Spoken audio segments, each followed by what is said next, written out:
So, what is a web service?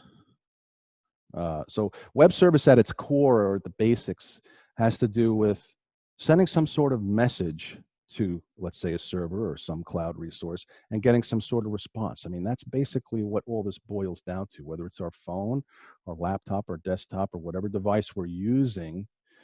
At some point, using that application, you're going to send a request to something, and you're going to get something back.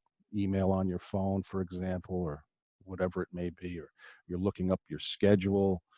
uh, there's going to be some sort of request sent out, and then there's going to be some sort of response back, and then it's rendered to you so it's nicely human readable. So we have these technologies that use standardized format, XML being one of them. XML has been around relatively a long time, and that's about encoding information in a standard way so dissimilar systems can talk to each other.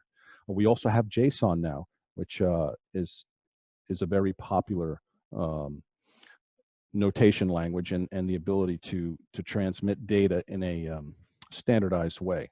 Okay, so we request to a service through something called an API, application programming interface.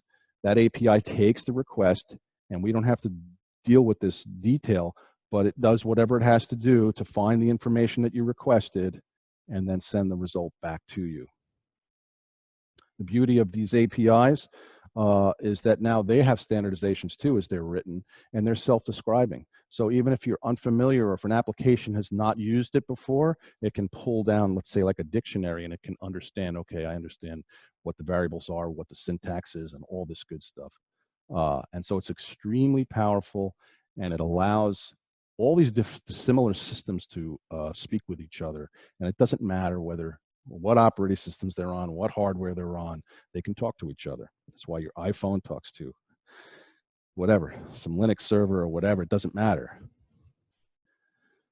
All right, so what is AWS?